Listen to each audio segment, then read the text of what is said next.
Olá pessoal, como vão? Tudo bem? Professor Rainer aqui mais uma vez, gravando nossa videoaula, mostrando a importância da geografia não só para os estudos, mas também para a nossa vida. Mais uma vez agradecer a todos pela força, pela ajuda, agradecer a meus colegas professores de geografia que estão sempre me incentivando. Agradecer a Deus por estarmos aqui mais uma vez, tanto a mim e a vocês que irão assistir. E, mais uma vez, sempre alertá-los, de usar máscara, passar sempre álcool em gel, proteger, que com fé em Deus iremos voltar o mais breve possível às nossas aulas normais, certo? Então, gente, nessa videoaula nós vamos falar sobre o capítulo 2, que é Economia Global e Organizações Econômicas Mundiais. Mais uma vez, a gente vai sempre naquela temática. Por que estudarmos esse assunto? Qual a importância? Qual a necessidade de estudarmos esse assunto? Gente, para a gente entender o que está acontecendo atualmente no mundo, essa pandemia, para a gente entender a relevância e por que essa pandemia está acontecendo no mundo todo praticamente, a gente tem que entender a economia global, chamado de globalização. É apenas estudando geografia que você vai conseguir entender.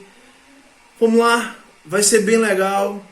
Prometo fazer uma aula bem interessante para todo mundo. Beleza, gente? Bom, na página 24, o texto ele dá início da seguinte maneira. O fim da Guerra Fria, no início da década de 1990, marcou o começo da chamada Nova Ordem Mundial, em que os fluxos de mercadorias, serviços e capitais tornaram-se ainda mais intensos, com a integração dos países que eram socialistas ao mercado internacional. No capítulo anterior, nós falamos sobre os dois blocos econômicos, um socialista e o outro capitalista. Já após a Segunda Guerra, após a Guerra Fria, após o fim da Guerra Fria, o mundo vai tornar-se praticamente um só. E isso vai ser chamado de quê, minha gente? Globalização. Então, globalização atual, ao mesmo tempo que faz as diferenças culturais interagirem, impôs uma série de hábitos de consumo semelhantes, como ingerir bebidas das mesmas marcas, alimentar-se na mesma rede de fast food, assistir aos mesmos filmes e programas de televisão. Na verdade, a gente, quando fala sobre globalização, é isso mesmo, é um mundo globalizado. Nós vivemos na mesma terra, vivemos no mesmo planeta, vivemos no mesmo universo. Convivemos com pessoas semelhantes fisicamente e diferentes culturalmente. Mas a globalização ela faz com que as pessoas se aproximem. Como? Calçando o mesmo calçado, usando o mesmo tipo de roupa, ingerindo o mesmo tipo de bebida, comendo a mesma comida. Então isso é globalização. Ou vocês acham que o hambúrguer veio daqui de Itabaianinha, por exemplo? Não. O hambúrguer é uma comida norte-americana. Você acha que eles não gostam não do nosso acarajé? É uma delícia. Claro que eles gostam. Isso é globalização. As marcas e empresas que a gente usa, celular, por exemplo, é pela globalização, por causa da globalização. Por isso que estamos aqui, interagindo com o mundo inteiro. Então, gente, o que vem a ser essa nova ordem mundial? Como eu falei, após a Guerra Fria, os Estados Unidos já vinha, após a Segunda Guerra Mundial, como a maior potência econômica do mundo. Para se apoderar mais ainda do seu poder e ampliar a sua economia, o que é que eles fazem? Eles começam a colocar na cabeça das pessoas que os produtos norte-americanos são os melhores. Mas, professor, você está dizendo que não é? Bom, gente, tem alguns que realmente são incríveis, mas tem outros também que não são tão bons assim. A gente pode citar, como eu citei na outra aula, a Coca-Cola, que é considerado o refrigerante melhor do mundo, mais consumido. A Coca-Cola só perde para a água. Ela é o segundo líquido mais consumido no mundo. Aí se a gente vai observar as grandes marcas, elas são norte-americanas. Eu falo marcas em calçados, automóveis, motos também. Os norte-americanos têm uma grande fábrica e influência de moto, apesar que o Japão também é bastante influenciador com relação a isso. Então tudo isso é o quê? É essa nova ordem mundial, desencadeada por quem? Pelos Estados Unidos. Então, falando um pouco sobre globalização e mundialização, aí na página 25, a gente vai ter uma ideia mais ou menos do que é as duas, né? Que é quase uma só. Com a globalização, o processo de expansão do capitalismo constituiu a chamada economia global, que teve a tecnologia como propulsora. Dentre suas características estão o crescimento do comércio internacional, a rápida expansão dos fluxos e o aumento da inter-relação dos países. Na outra aula eu falei sobre a questão de como funciona o capitalismo. E a globalização ela vai impulsionar mais ainda. Na outra aula eu falei também sobre o mundo estar dividido. Já nessa aula nós vamos falar que o mundo não está dividido. Agora o mundo é um só. Apesar que alguns países ainda não queiram aceitar o capitalismo, mas o capitalismo invade. Ele invade o comércio, invade a tecnologia e faz com que as pessoas queiram viver daquele modo. Por exemplo, a gente pode falar sobre o celular. Para o mercado, para o capitalismo, o melhor celular vem da Apple, que é o iPhone. Né? Nossa, todo mundo, gente paga caro. Né? O cara paga 6 mil reais no celular. Bom, eu pagaria 6 mil reais no celular, se eu tivesse. Né? Mas minha gente, 6 mil reais no celular. O que esse celular faz, hein? Eu tenho curiosidade. Dinheiro eu não tenho não, mas curiosidade eu tenho. Eu fico pensando assim, será que ele faz cuscuz com ovo?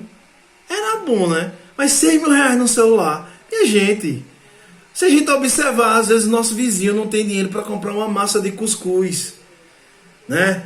Nosso vizinho, às vezes, ele não tem um pão de cada dia. E a gente preocupado, querendo consumir algo que não vai trazer a felicidade para a gente. Né? Você ter, eu tenho um iPhone não sei quanto, que eu nem me importo com isso. Mas é o celular da Vibe. Vale engrandecer em quê? Você sabe o que é que vale engrandecer? É você ter conhecimento, você buscar se informar, você ir atrás. Aí vale engrandecer, quando as pessoas olharem para você, ela vai dizer assim, nossa, fulano tem muito conhecimento. Aí a pessoa olha com o celular, do nada, tá ali no banheiro, né? Daqui a pouco o celular, já foi 6 mil reais pro vaso. Já pensou? Então assim, gente, é muita vaidade. O mundo vive muito isso, né? Então a gente tá aqui também nas aulas de geografia para mostrar um pouco que o mundo não é só capitalista, não é só consumismo, né? Às vezes a felicidade está em algo tão simples, né? Quando eu era criança eu me contentava com tão pouco. E hoje a gente vê a criança, né? Ela só se contenta com o que tiver de melhor. Mas sabe por que isso? É porque o pai já ensinou isso. O pai já mostrou à criança que se não for a melhor boneca, a boneca mais cara, para a criança não vai servir. Minha gente, eu brincava com cabo de vassoura, fazia cavalo. Eu era muito feliz. Hoje a criança não é mais assim. Mas por que tudo isso, professor? Capitalismo. Ele coloca nas pessoas, você liga a TV e o capitalismo está ali, lhe obrigando a comprar. O capitalismo, ele está ali, lhe forçando, lhe dizendo que para você ser feliz, você tem que ter um iPhone. Nem sei quanto tá, é 12 ou é 3, nem sei. Né? Mas não é. Aí o cabra vai lá e gasta 6, 7 mil reais no iPhone. Aí você pede, me arruma aí para fazer uma ligação. Não tem crédito não, menino, é uma vergonha, né? Então deixa eu com o meu celularzinho aqui que é melhor. Certo, gente? Pessoal, aqui na página 27, ela tem um tema bem interessante, que vai falar sobre as grandes corporações e as transnacionais. Vamos lá. O que são essas empresas? Será que Itabaianinha tem alguma para eu estar estudando, né? Eu ter a necessidade de estudar? Bom, claro que tem. Quando você liga a TV, se você tem, claro, todo mundo, graças a Deus, tem televisão em casa, computador em casa, faz parte das transnacionais. Essas transnacionais são empresas que têm a sede, geralmente nos países desenvolvidos, ricos, Estados Unidos, Europa, né, boa parte hoje também na China, Japão. Essas empresas, elas têm as sedes lá e elas têm as subsedes em outros países. Por que isso? Porque elas saem dominando o mercado. Se você observar uma empresa pequena, ela não vai resistir ao poderio da empresa maior. Por quê? Porque ela consegue engolir. A propaganda faz com que a empresa cresça mais ainda. E ela tenha a necessidade de invadir o mercado, se espalhando não só para o país de origem, mas também para outros países.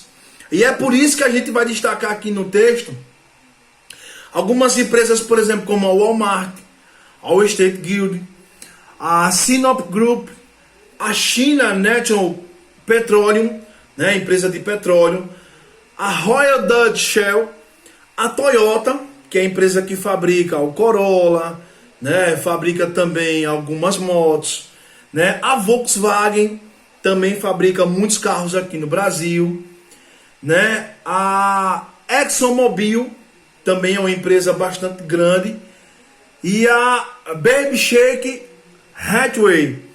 Essas são as empresas que mais conseguem lucrar no mundo.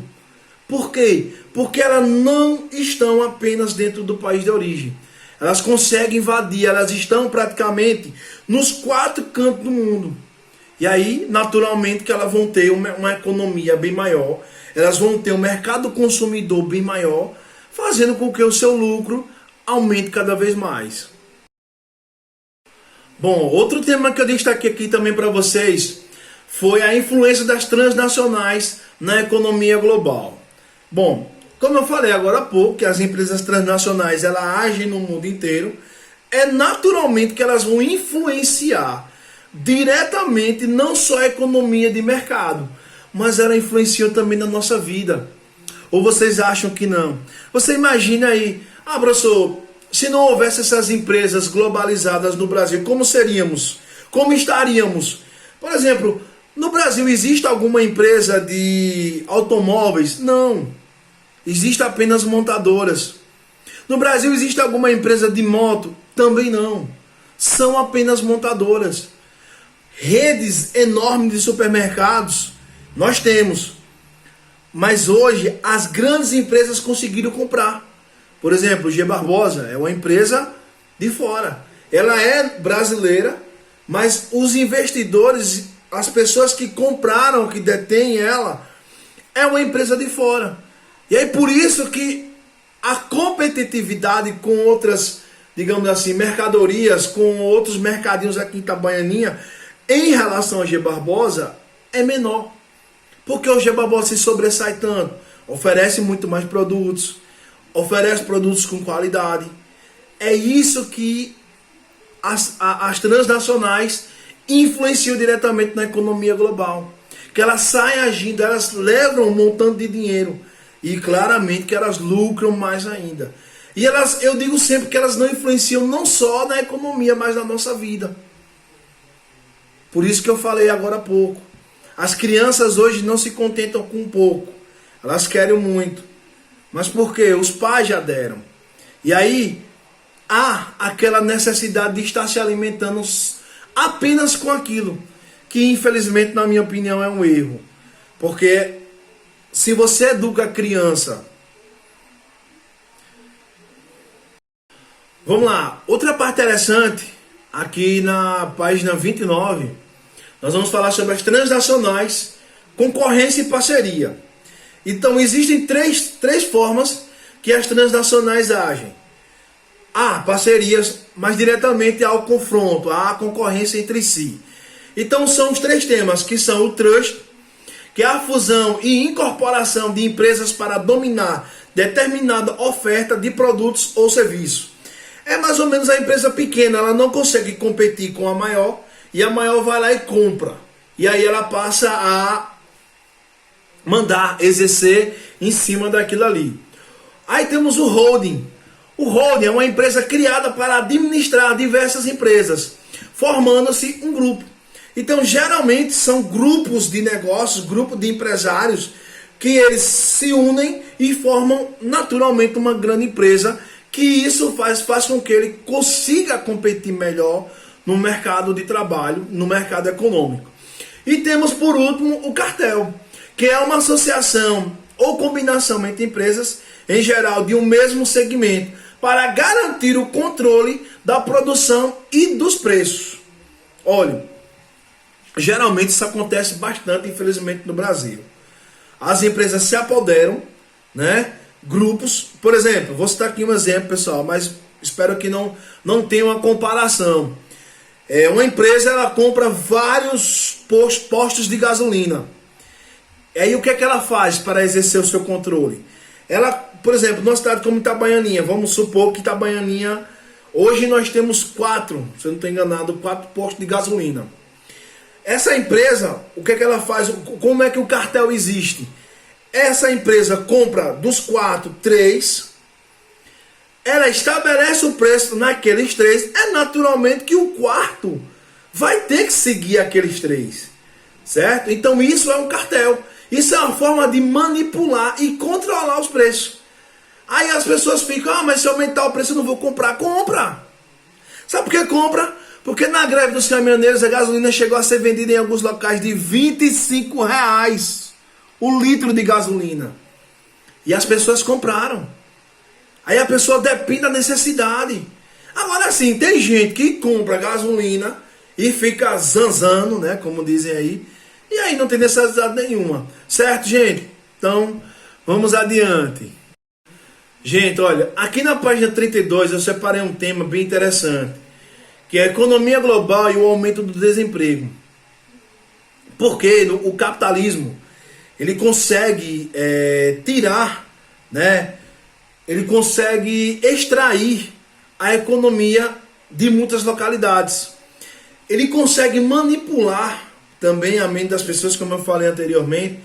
E infelizmente, a tecnologia aumentando e algumas pessoas não buscando se capacitar, faz com que fique fora do mercado de trabalho.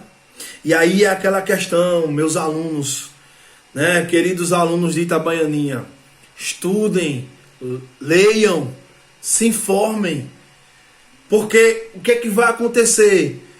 Pessoas estão perdendo o emprego. Você sabe por quê? Porque tem pouco conhecimento, tem pouco estudo. A tecnologia está cada vez mais aumentando. Olha eu aqui, olha, dando aula para vocês. Vocês estão me assistindo, né? Já imaginou se fosse assim para sempre? Quantos professores não seriam desempregados? Então, leiam, estudem. Não esperem que as pessoas cheguem para você lhe levar algo. Vá atrás. O capitalismo, ele trouxe a tecnologia, mas as pessoas que não estudarem, as pessoas que não buscarem se informar, as pessoas que não buscarem uma formação, ela vai ficar fora do mercado de trabalho. E aí, onde a dificuldade vai aumentar. E aí, a pressão psicológica vai aumentar também. Então busque, né? O capitalismo, ele trouxe a tecnologia, ele trouxe as máquinas, ele trouxe a informação. Já existem mercadinhos que estão sendo testados lá na China, que você entra no mercadinho, você coloca, você consegue, você compra a mercadoria, coloca no bolso. Quando você sai do mercadinho, né? Quando você sai da loja, o produto é descontado diretamente na sua conta.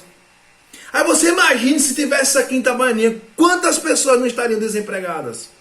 Ah, mas muitos estariam empregados. Quem? Quem estudou, que detém até aquela tecnologia, quem domina aquela tecnologia. E aí é bom ficarmos atentos com relação a isso. Porque no Brasil, atualmente, o percentual de desempregados só aumenta. Já somos 15 milhões de pessoas desempregadas. E a dificuldade vai aumentando. E aí, se você estudar, você vai chegar lá, você vai conseguir. Porque o capitalismo, ele é traiçoeiro.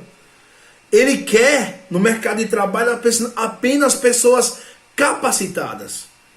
Aí o cara sai daqui, não sabe nem fazer o nome. Aí vai chegar, vai estudar. Como?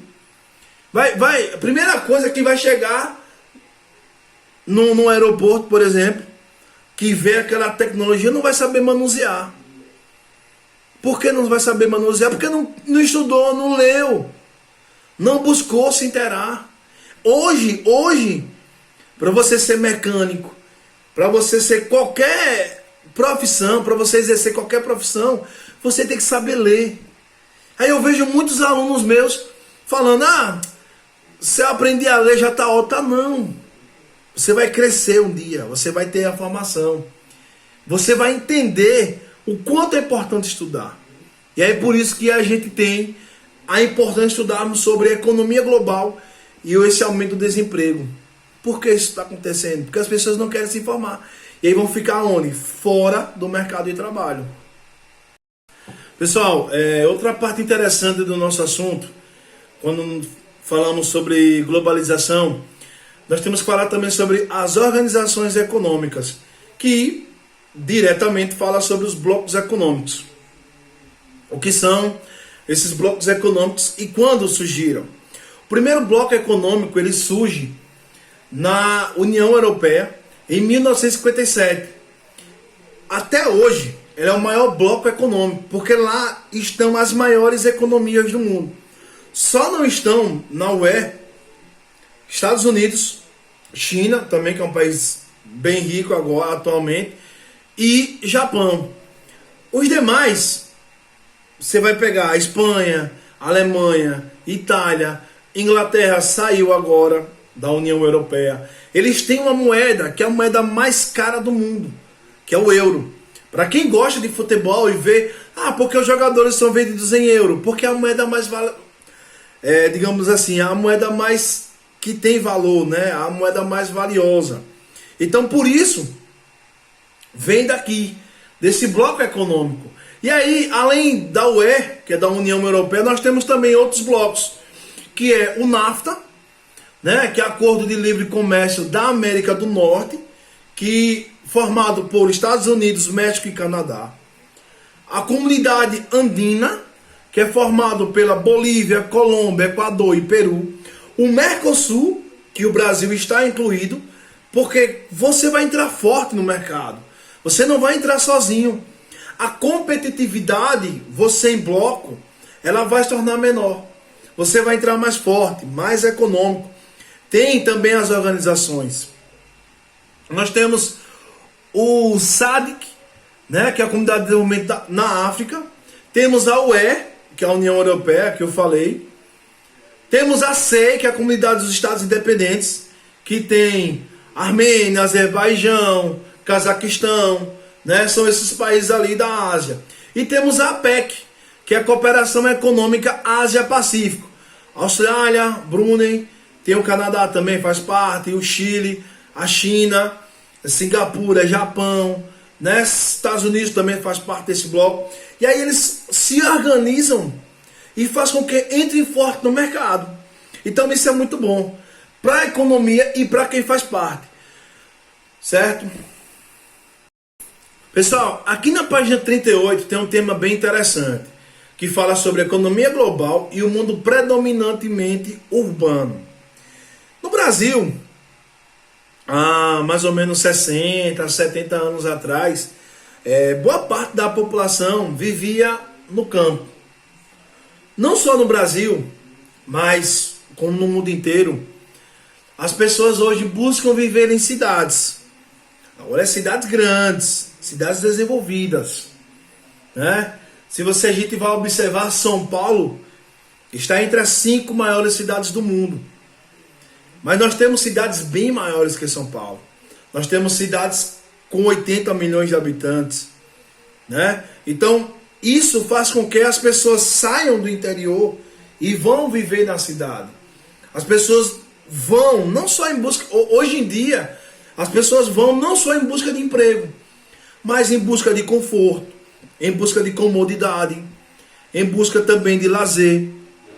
Eu venho do interior, sou de um povoado do município de Tobias Barreto, e eu falo que viver em uma comunidade do interior, hoje principalmente, não é tão simples. A internet não é de qualidade. O modo que você vai chegar à tecnologia, ele é bem mais lento. Então as pessoas vão em busca disso. Agora sim, se você sair, eu falo uma nossa realidade. Eu quero viver em São Paulo. São Paulo é uma cidade gigantesca. São Paulo, tudo que você quer, você vai ter ao seu dispor. Naturalmente, se tiver dinheiro. Diferentemente de Itabaianinha, né? Tem muita coisa que a gente tem que buscar em Aracaju, buscar em Tobias Barreto, Estância. Vamos buscar em cidades maiores. Vamos buscar, por exemplo, o lazer, por exemplo, o pessoal vai buscar em outros locais, né? Que a maioria vai buscar na onde? No Havaí, né? Todo final de ano tá lá a galera, ônibus lotado, farofona preparada e a Bahia pra dentro. Você sai de Itabaianinha, o pessoal de Itabaianinha, vai para uma casa com o povo de Itabaianinha e fica lá com gente de Itabaianinha. Pronto, tá massa, pra que melhor? Importante é o lazer, certo? Mas vamos falar sobre algo também, centros financeiros. No mundo existem vários centros financeiros. Por quê? Porque as empresas vão se localizar ali naquelas cidades. A gente vai destacar aqui na página 39, Nova York, Tóquio, Londres, Xangai, Singapura, Paris, Frankfurt, Los Angeles, Milão, Madrid, Zurique, Sydney e outras tantas cidades, por exemplo, como São Paulo, Rio de Janeiro aqui no Brasil. Mas por quê? Porque são cidades que oferecem de tudo, quase tudo, né? Você chega em São Paulo, tem tudo praticamente toda hora. Você chega no centro financeiro, o cara vai sair, por exemplo, de uma cidade como Tóquio, onde a tecnologia é extremamente alta, ele vai necessitar de uma internet melhor, o computador melhor. Aí eu pergunto a vocês, ele vai encontrar numa cidade de interior? Não, ele não vai encontrar. Por isso que eles se alojam onde? Em uma cidade grande, em uma cidade onde vai lhe oferecer hotéis luxuosos, né? Ele vai lhe oferecer uma boa parte para você se locomover. Então isso faz com que essas cidades são tratadas como centros financeiros. Bom, pessoal, mais uma vez agradecer a todos, Secretaria de Educação, agradecer aos meus colegas, professores de Geografia, que eu estou gravando os vídeos, mas por trás tem uma galera que está me ajudando, por trás tem uma galera que está me incentivando e fazendo também vários trabalhos, certo? Por último, além de agradecer também, vou passar a atividade da página 40, certo? Vocês aí vão responder, eu vou deixar anotado as questões que vocês irão responder, certo, gente? Mais uma vez, obrigado, espero que todos tenham entendido. Qualquer dúvida, podem nos procurar, podem mandar mensagem. E mais uma vez reforçando, vamos usar máscara e passar, como minha filha diz, álcool em gel. Tchau, gente, fiquem com Deus.